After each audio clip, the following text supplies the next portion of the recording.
Ashabiku semua, jangan lupa tekan tombol subscribe-nya dan tekan loncengnya. Syukran, syukran. Bismillahirrahmanirrahim. Alhamdulillahillazi an'amana bi ni'matil imani wal islam wa nusalli wa nusallimu ala khairil anam sayyidina Muhammad wa ala alihi washabbihi ajma'in amma ba'du. Azabiku semua, tak bisa dipungkiri kegembiraan itu mayoritas muncul dari senda gurau dan kelucuan atas tabiat atau perilaku atau kebiasaan seseorang lewat kata maupun tingkah laku. Manusia sebagai makhluk sosial yang memerlukan perhatian dan respon dari orang lain selalu saja butuh keceriaan dari orang lain atau dari dirinya sendiri apabila ia memiliki kepekaan rasa atas humor. Dalam sejarah panjang tradisi Islam, kelucuan dan kekonyolan yang melahirkan tawa itu diketahui dimulai pada zaman dinasti Abbasiyah ketika dipimpin oleh Khalifah Harun Ar-Rasyid di Baghdad. Muncul nama Abu Ali Al-Hasan bin Hani Al-Hakami atau yang kita sebut Abu Nawas. Kemudian diikuti oleh Nasruddin Khoja, seorang sufi satirikal zaman dinasti Saljuk yang hidup di abad ke-13 Masehi. Dua nama itu begitu melegenda sehingga apabila seseorang suka membolak-balik logika normal lantas menjadi bahan tertawaan, kerap diidentikan dengan nama Abu Nawas atau Nasruddin Khoja. Azabiku semua, mengapa dua nama itu begitu luar biasa dalam memainkan logika normal sehingga menjadi begitu lucunya? Karena mereka adalah para penyair atau sastrawan sufi yang cerdas dalam memaknai kehidupan dan penyelewengan-penyelewengan atas kondisi sosial yang terjadi.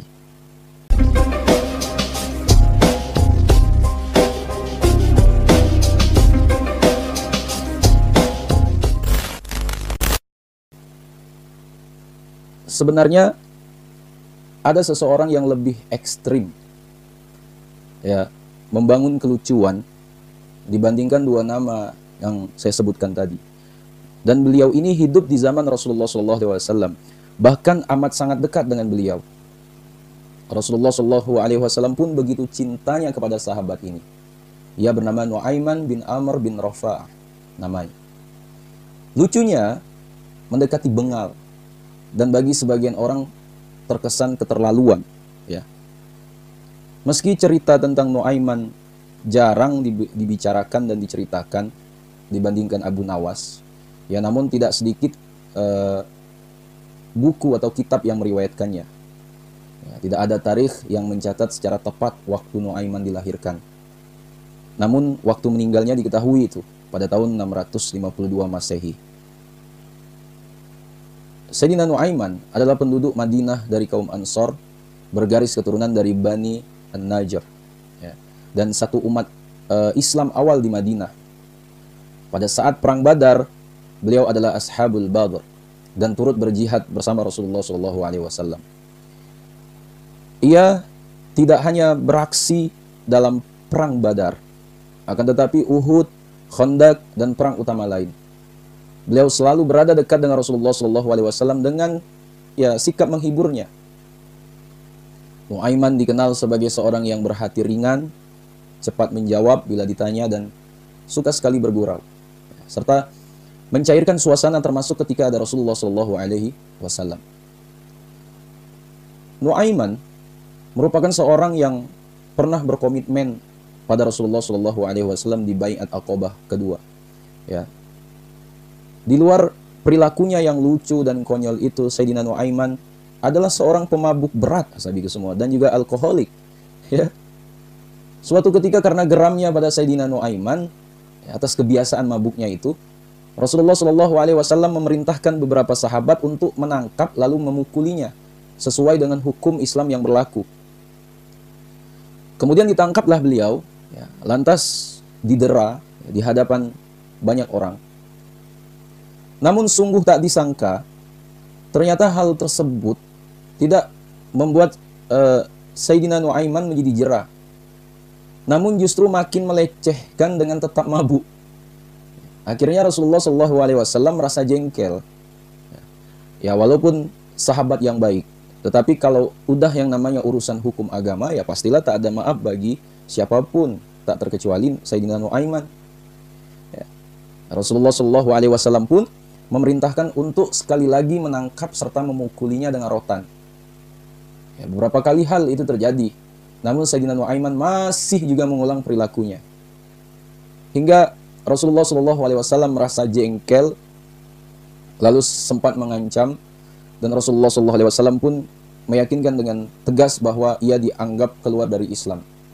Beliau berujar, jika Nu'aiman kembali meminum khamar, maka bunuhlah. Teriakan kemarahan Rasulullah itu pun terdengar sampai ke telinga seorang sahabat yang bernama Umair. Mendengar ucapan keras Rasulullah SAW tersebut, Umair menjadi ikut marah dan mengumpat, laknatullah, laknatullah alaih. Semoga Allah melaknatinya. Sungguh di luar dugaan, ketika Umair dengan kemarahan itu, Rasulullah SAW berada di dekatnya. Dengan kesabaran dan ketenangan, Rasulullah SAW pun sesegera menepis emosi Umair dengan memegang bahunya sembari berkata, jangan mengatakan seperti itu. Sesungguhnya Nu'aiman adalah seorang yang mencintai Allah dan Rasulnya, sehingga dosa besar seperti yang diperbuat oleh Nu'aiman tidak meletakkan seseorang di luar jemaah dan rahmat Allah. Ashabiku semua, meski tegas, Rasulullah masih menaruh harapan besar terhadap Nu'aiman untuk memperbaiki diri serta perbuatannya, terutama karena jasa dan pengorbanan masa lalunya sebagai veteran Perang Badar. Oleh karena itu, ashabiku semua, Sayyidina Nu'aiman bukanlah seseorang yang suka menyembunyikan tindakannya. Justru beliau malah lebih mudah beliau untuk mengakui kesalahannya lalu memohon ampunan kepada Allah. Inilah yang selalu beliau lakukan, sehingga selalu saja mendapat perhatian Rasulullah SAW serta para sahabat yang setia menanti sekaligus menikmati ide-ide kelucuannya.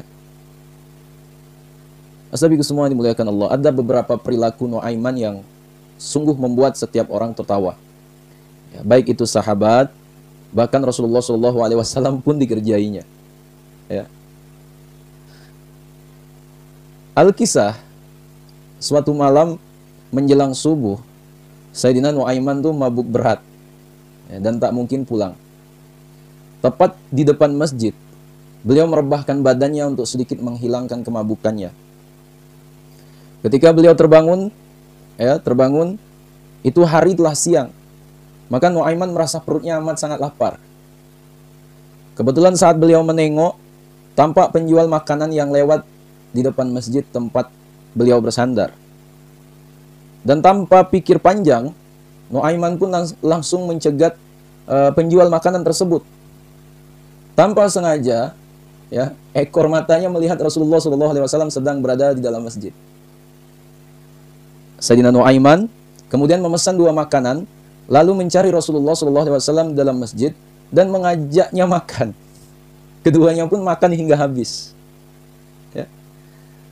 Saat makanan telah habis, Rasulullah SAW kemudian berdiri hendak masuk ke masjid. Namun, Nu'aiman mencegatnya sembari berkata, "Mau kemana engkau ya Rasul? Sepertinya tak ada beban. Habis makan kok enak saja ditinggal. Mau tidak bayar ya?" Ucap Nu'aiman dengan ringan. Rasulullah SAW pun menjawab, "Kan yang memesan dan menawariku makan bukannya kamu." "Iya, memang betul ya Rasul. Tetapi di mana-mana seorang raja atau pemimpin itu bukankah melayani, mengayomi, dan mentraktir anak buahnya?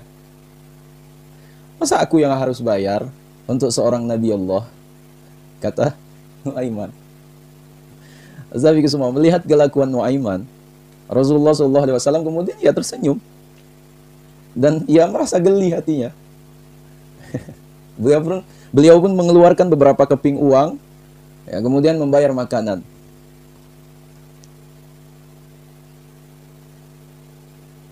Ashabiku semua yang dimuliakan Allah, suatu hari tidak disengaja Nu'aiman melihat seorang penjual madu yang kepanasan dan nampak sangat letih. Tampak dari cara berjalannya saat berkeliling menjajakan madunya. Sayyidina Nu'aiman dengan segala akal jahilnya memanggil si penjual madu tadi. Terjadilah dialog di antara mereka, yang akhirnya Sayyidina Nu'aiman menyuruh untuk mengantarkan madu ke kediaman Rasulullah SAW.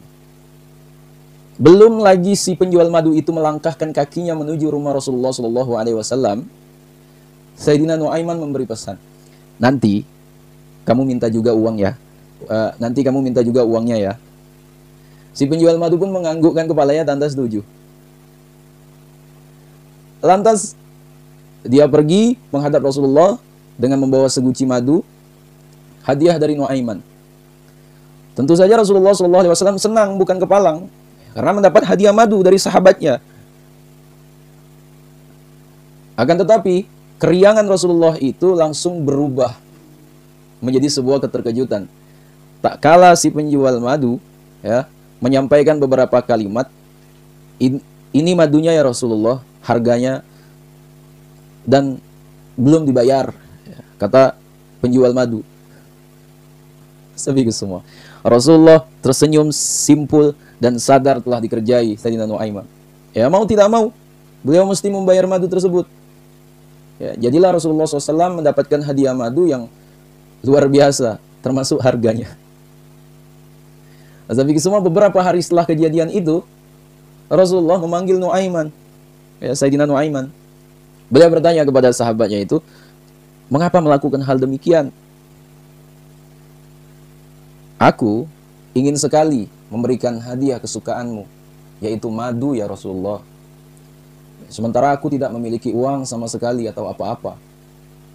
Terus kapan lagi aku akan dapat berbuat baik padamu? Kata Sayyidina Nu'aiman dengan ringan. Rasulullah SAW pun tersenyum tanpa berkata apa-apa sambil menepuk-nepuk bahu Nu'aiman. Azabiku semua dimuliakan Allah. Terdengar kabar bahwa Nu'aiman sedang sakit mata. Rasulullah menengoknya. Kemudian apa yang terjadi? Kemudian apa yang sedang terjadi? Ternyata Nu'aiman sedang asik makan kurma. Rasulullah pun menegurnya. Hai Nu'aiman, apa kamu tidak apa-apa makan kurma? Bukankah matamu sedang sakit? Tapi semua dengan santai itu, dan tanpa beban, Nu'aiman menjawab, oh, engkau bisa lihat sendiri ya Rasulullah. Bukankah aku mengunyah kurma ini dari bagian gigi yang searah dengan mataku yang tidak sakit? Sambil nyengir, merasakan sedikit rasa kesakitan. Konon, jawaban tersebut membuat Rasulullah tertawa sampai membuka bibir hingga terlihat giginya. Sahabatku semua dimuliakan Allah.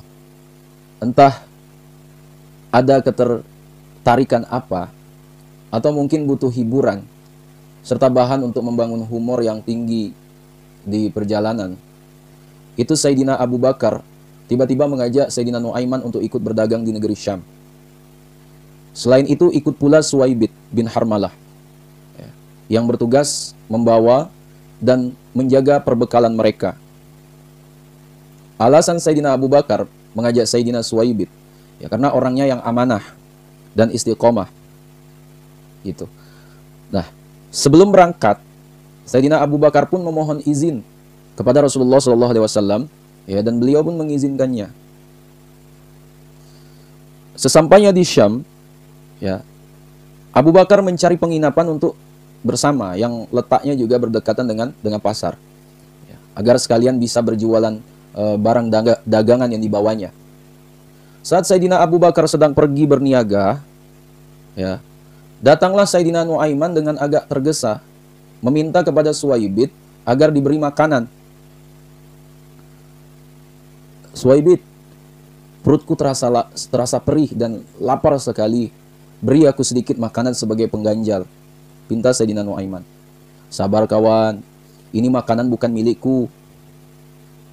Kita tunggu sampai Abu Bakar datang, karena dia yang memiliki dan majikan kita saat ini. Jawab Sayyidina Suwaibid. Sepertinya perutku ini tak bisa diajak bersabar. Kalau sampai aku mati, apa yang akan kau perbuat untukku? Sayyidina Suwaibid diam, namun berpikir dalam. Barang-barang dan makanan ini bukanlah milikku, sedangkan aku sebagai penjaga haruslah amanah. Lalu aku harus dan bisa berbuat apa? Coba menurutmu bagaimana? Bagaimana engkau ini? Aku bertanya malah kau jawab dengan pertanyaan pula. Sayyidina Nu'aiman merasa jengkel terhadap jawaban dan kalimat-kalimat Suwaibid. Dalam kejengkelan hati yang seperti itu, Sayyidina Nu'aiman ngedumel sambil mengancam dalam hati. Jangan salahkan aku kalau aku membalasmu nanti, kata Sayyidina Nu'aiman dalam hati. Maka pergilah Sayyidina Nu'aiman menuju pasar yang banyak orang berkerumun, sedang bertransaksi dagang. Lantas dia menemui beberapa orang yang kelihatannya para saudagar kaya raya. Wahai saudara-saudara, nampaknya kalian para pemilik dinar berlebihan kelihatan dari kantung uangmu itu. Aku akan menawarkan sesuatu yang menarik dan sungguh membuat kalian pasti terpesona. Sapaan Nu'aiman pada mereka. Sapaan Sayyidina Nu'aiman pada mereka. Sesuatu yang mempesona macam apakah Tuan, sehingga Anda sungguh mampu membuat kami-kami ini begitu terhormat? Jawaban para saudagar kaya itu. Aha, aku punya seorang budak yang akan aku jual sangat murah. Karena memang budakku sudah terlalu banyak di rumah.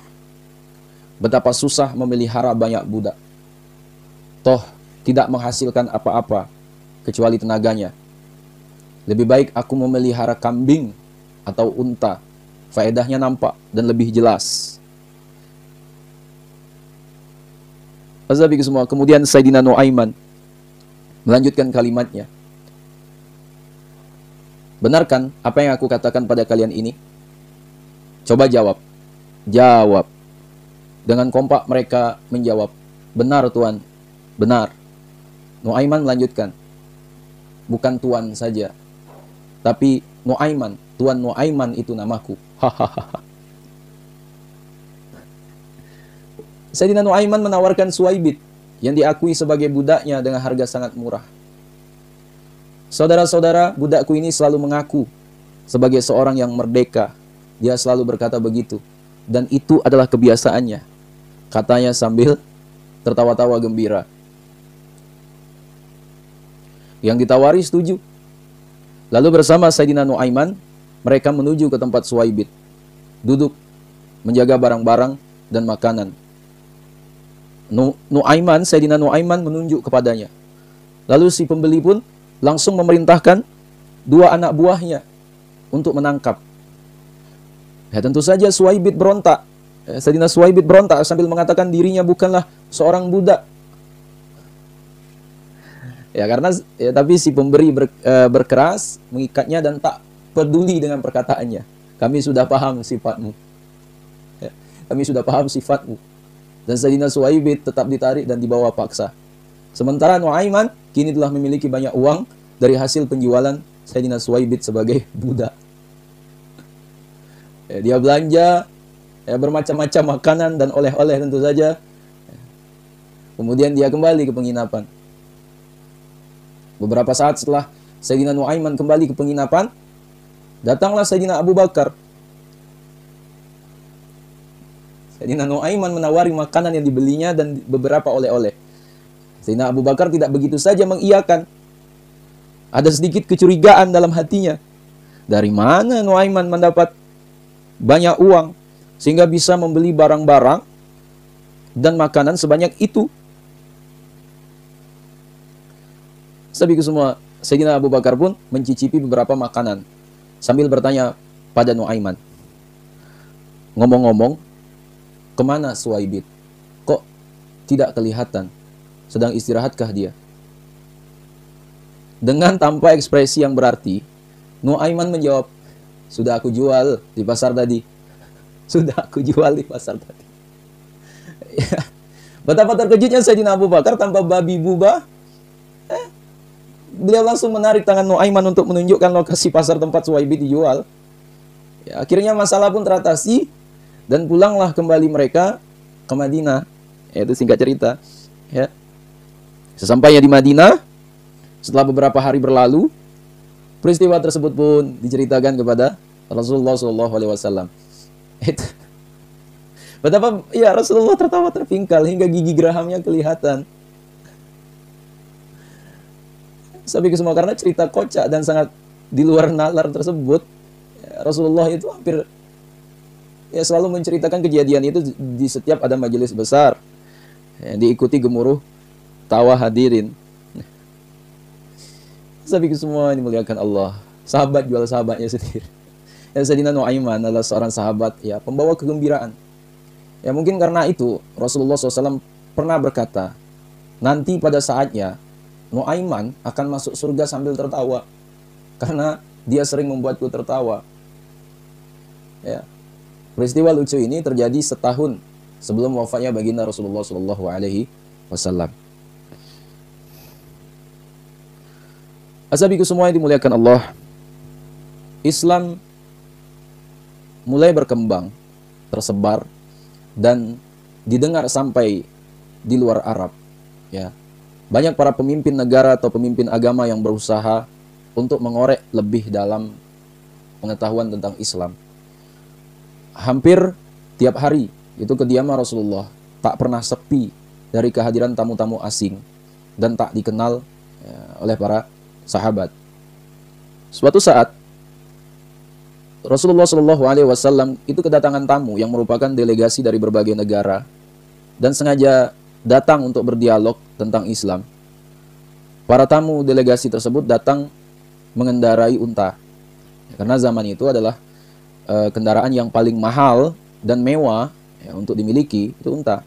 Ya. Dengan ukuran yang sangat besar, gemuk dan sehat, unta-unta itu diparkir di depan rumah Rasulullah SAW dengan rapi. Di dekat tempat itu, ya tampak beberapa sahabat sedang duduk menjaga unta yang sedang diparkir tersebut. Di antaranya adalah Sayyidina Hamzah. Ya. Beberapa saat kemudian, lewatlah Sayyidina Nuaiman dengan santai. Hamzah pun menegurnya. Hai Nuaiman, hendak kemana kamu? Kemarilah sebentar, aku mau bicara sedikit padamu. Nuaiman berjalan mendekati Hamzah sambil memberi seuntai kurma yang sudah sangat matang. Hamzah meneruskan kalimatnya, lebih enak daging unta daripada kurma ini menurutku. Dan bukankah sudah lama sekali kita tidak makan daging unta?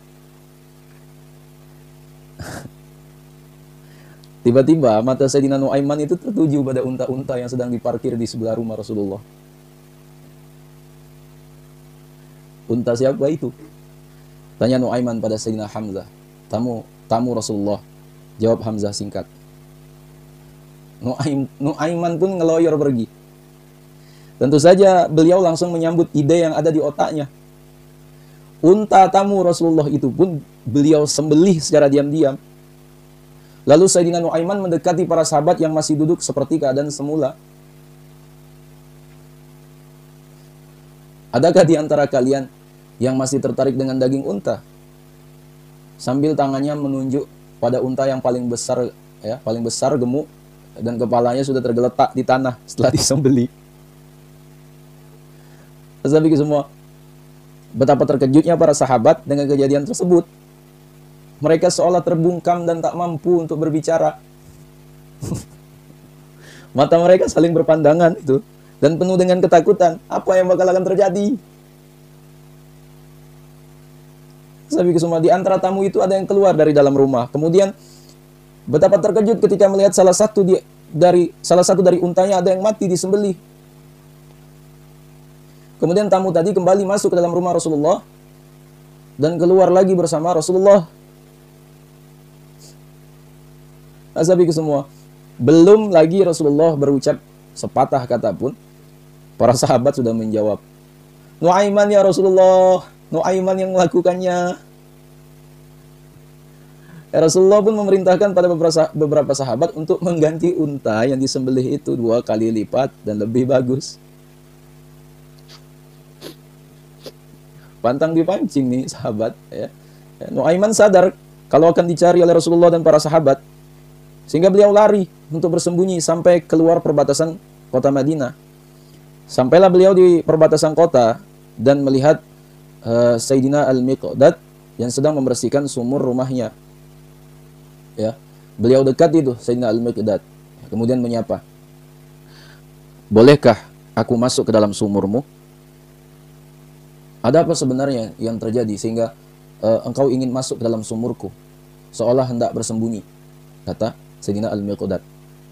Sayyidina Nuaiman lalu menceritakan ya kejadian sebenarnya dan alasannya bersembunyi. Al-Miqdad pun mengizinkan. Sebelum masuk ke dalam sumur, itu Sayyidina Nuaiman meminta pada Sayyidina Al-Miqdad berjanji agar tak memberitahukan kepada siapapun tentang keberadaannya. Termasuk jika Rasulullah yang mencarinya. Lantas Sayyidina Nuaiman segera masuk ke dalam sumur yang baru saja dibersihkan itu. Tak lama waktu berselang, muncullah Rasulullah bersama beberapa sahabat yang ikut mencari Sayyidina Nuaiman. Rombongan itu mendatangi Sayyidina Al-Miqdad untuk bertanya, di mana keberadaan Sayyidina Nuaiman? Keberadaan Nuaiman. Sayyidina Al-Miqdad merasa bingung karena sudah berjanji pada Nuaiman tak akan memberitahukan kepada siapapun bahwa Nuaiman berada di dalam sumur. Namun ini ya Sayyidina Al-Miqdad merasa dilema karena yang datang bertanya adalah Rasulullah SAW. Sehingga mulut Al-Miqdad saat itu berkata bahwa dirinya tak mengetahui keberadaan Nuaiman. Sedangkan tangannya menunjuk ke arah sumur yang ditutupi dengan pelepah daun kurma. Ya Rasulullah paham. Ya, akhirnya Rasulullah menghampiri sumur itu dan membuka pelepah daun kurma yang ada di atasnya. Terlihatlah dari atas Nuaiman berada dalam sumur itu. Ya, akhirnya Sayyidina Nuaiman ditemukan oleh Rasulullah SAW sendiri. Dan beliau disuruh untuk keluar dari dalam sumur. Sesampainya di atas sumur, itu Rasul melihat wajah Nuaiman penuh dengan debu. Lalu tangan Rasul membersihkan wajah Nuaiman. Tapi semua, Rasulullah tidak marah sama sekali. Malah tersenyum. Dan terus membersihkan wajah Sayyidina Nuaiman. "Kenapa kau sembelih unta tamu itu?" tanya Rasulullah padanya.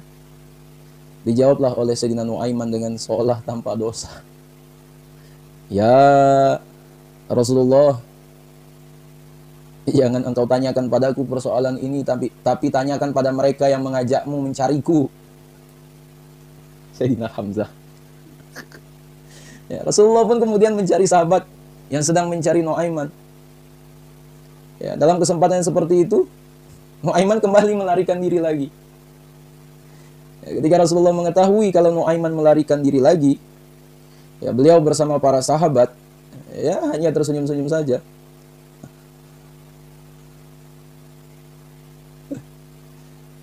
Sahabat semua dimuliakan Allah. Makrumah bin Naufal, seorang tua berusia 115 tahun dan disegani oleh penduduk Madinah. Suatu ketika, ia berada di sekitar halaman masjid hendak buang air kecil. Tapi karena beliau buta, maka tidak dapat menemukan kamar mandi atau toilet. Ya. Dari kejauhan, Nuaiman melihat Makrumah yang nampak seperti kebingungan. Lalu didekatinya. "Kenapa engkau nampak kebingungan, wahai orang tua yang buta?" sapa Nuaiman. "Aku sedang mencari toilet untuk buang air kecil," jawabnya. Sayyidina Nuaiman pun menggandeng tangan orang buta itu dan mengantarkannya. Tapi bukan ke toilet tempat buang air kecil, melainkan ke tengah-tengah masjid. "Kencinglah di sini saja, Pak Tua," ujar Sayyidina Nuaiman, sembari menahan tawa lalu kabur. Makrumah ya dengan tenang Itu membuka celananya sholat dalam toilet, hendak akan kencing. Lalu semua jamaah yang ada dalam masjid berteriak, ini masjid, kamu dalam masjid. Orang buta, orang tua buta, ya. Sayyidina Makrumah kaget, bukan kepalang, dan langsung menutup kembali celana sambil menggerutu. Celaka, siapa tadi yang mengantarku ke sini? Nuaiman, ujar salah satu jamaah sambil mengantarkannya ke toilet. Astaga. Peristiwa itu membuat Makrumah menjadi marah besar karena merasa dipermalukan habis-habisan di hadapan banyak orang. Makrumah yang buta itu tak tinggal diam sampai di situ. Dia ingin membalas dendam terhadap perlakuan Nuaiman padanya. Kalau ketemu Nuaiman, aku ingin sekali memukul dengan tongkat ini. Sambil mengumpat, Makrumah sangat marah. Kalimat berita pengancaman tadi tanpa sengaja sampai itu ke telinga Sayyidina Nuaiman. Beliau tahu bahwa orang tua buta itu telah mengincarnya. Tapi dasar Nuaiman, beliau tetap tenang saja, malah bersiap-siap menata perilaku jahilnya yang lain. Hari ketiga pun telah berlalu. Tanpa disengaja, Sayyidina Nuaiman kembali bertemu dengan Makrumah, si orang tua buta itu. Nuaiman dengan sigap menggandeng tangan Makrumah, kemudian merubah suara dan gaya bicaranya. Sementara Makrumah tak menyadari sama sekali bahwa yang menggandengnya itu adalah Nuaiman. Aku dengar dari orang-orang, katanya kamu sedang mencari dan ingin bertemu Nuaiman ya? Tanya Nuaiman dengan nada pura-pura sebagai orang lain. Makrumah pun mengencangkan genggaman tongkat di tangannya. Betul, aku ingin memukulnya karena sakit hati, jawabnya. Sayyidina Nuaiman menuntun si buta itu ke hadapan Khalifah Utsman bin Affan yang sedang khusyuk melaksanakan sholat. Lalu Makrumah dijajarkan dekat Sayyidina Utsman. Di sebelahmu ini adalah si Nuaiman, bisik Nuaiman sambil mengarahkan kepada Sayyidina Utsman. Tanpa berkata apapun, dalam satu kedipan mata, itu Makrumah sontak langsung mendaratkan tongkatnya ke punggung Sayyidina Utsman. Itu Sayyidina Nuaiman segera bergegas kabur. Sayyidina Utsman bin Affan berteriak kesakitan hingga dalam riwayat dikatakan pingsan. Masjid pun geger lantaran sang Amirul Mukminin dipukul oleh seseorang yang ternyata Makrumah bin Naufal yang buta itu. Astagfirullah. Siapa tadi yang nuntun saya? Lagi-lagi para sahabat menjawab santai. Nuaiman. Si buta ini bilang, damai, udah damai, saya gak mau bikin masalah lagi sama dia. Sampai ke semua cerita tentang Sayyidina Nuaiman memberitahu kita bahwa ya Nabi adalah pribadi yang ceria, suka tertawa, bercanda, ya, dan tidak melulu bersikap serius atau resmi. Nah, beliau juga biasa bersenda gurau dengan para sahabat dan istri-istrinya. Ya. Nah, sayangnya riwayat-riwayat tentang sisi manusiawi ini jarang diedarkan. Ya, Nabi dihadirkan sebagai sosok yang lurus, kaku, dan hanya suka memberikan perintah atau gemar melarang-larang saja. Ya. Sahabatku semua dimuliakan Allah. Ya. Sebagai umat Rasulullah Muhammad SAW, ya, kita berhasrat ya meladaninya secara penuh. Kita meninggalkan sesuatu yang dibenci Nabi, ya, dan berusaha menyukai apa saja yang beliau senangi. Ya, tapi kita sering melupakan sikap lapang dada dan humorisnya. Maka jadilah kita itu sedikit-sedikit merasa dihina, dilecehkan, lalu murka. Ya. Senyum tawa tidak hanya membuat jiwa menjadi cerah dan perasaan lega. Beliau juga mengembalikan kita sebagai manusia. Cuma manusia yang bisa melakukannya. Dan ya, kita sudah merasakan ya, hari-hari ini kebahagiaan dan keceriaan makin mahal harganya. Ya. Dan ya dari riwayat ini, sabiku semua, kalau seandainya hal ini dilakukan orang lain mungkin akan jadi masalah besar. Ya, tapi karena melakukannya punya hati yang bersih, ya, jadi bisa diterima oleh semua orang sekitarnya. Ya, Masya Allah. Sabiku semua dimuliakan Allah. Jadi itulah sedikit kisah tentang Sayyidina Nuaiman, sahabat Nabi. Ya.